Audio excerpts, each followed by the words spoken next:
બજારમાં કન્સોલિડેશનનો mood. Nifty થોડા વધારા સાથે 25,100ની ઉપર.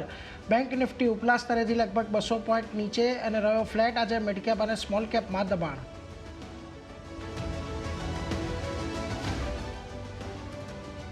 ઓટો શેર્સમાં આજે સારી તેજી. ઇન્ડેક્સ લગભગ 1% વધ્યો. ટાટા મોટર્સ 0.5% વધુના ઉછાળા સાથે ફ્યુચર્સમાં ટોપ ગેઇનર. મેટલ શેરોમાં પણ ચમક, જ્યારે રિયલ્ટી શેરોમાં આજે મજબૂત પ્રોફિટ બુકિંગ. ઇન્ડેક્સ 0.5%થી વધુ ઘટ્યો. ડિફેન્સ અને સરકારી બેન્કો પર પણ દબાણ.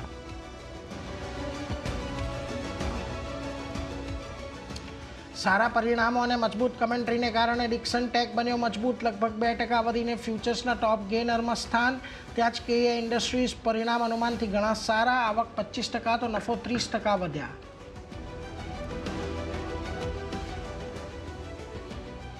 એમસીએક્સ પર ટેકનિકલ ખામીના કારણે ટ્રેડિંગ અટક્યું. પહેલાં 9:45 વાગે શરૂ થવાનું હતું, પણ સેશનમાં હજુ લાગી શકે છે વાર. સમાચાર બાદ સ્ટોકમાં સામાન્ય ઘટાડો. બ્લોક ડીલ પછી લોઢા અને ઓબરોય રિયલ્ટી ઘટ્યા. બંને 3 થી 6% ઘટાડો અને ફ્યુચર્સમાં ટોચના લૂઝર્સ. ઇન્વેસ્ટેકના મુંબઈ રિયલ્ટી શેરોમાં હિસ્સો વેચવાલીના અહેવાલ. તો બીજી બાજુ આઈઆરએફસીએ જાહેર કર્યા સારા પરિણામ. આવક વધીને 1746 કરોડ થઈ. નેટ ઇન્ટરેસ્ટ માર્જિનમાં પણ ઉછાળો. પરિણામ બાદ સ્ટોકમાં આવ્યો ઉચ્ચતમ સ્તરેથી 3% સુધીનો ઉછાળો. અને નિફ્ટીની 3 કંપનીઓ ઇન્ફોસિસ, ટાટા કન્ઝ્યુમર અને ડીઆરએલ જાહેર કરશે પરિણામ. પહેલા ત્રિમાસિકમાં 1 થી 1.5% વચ્ચે રહી શકે છે.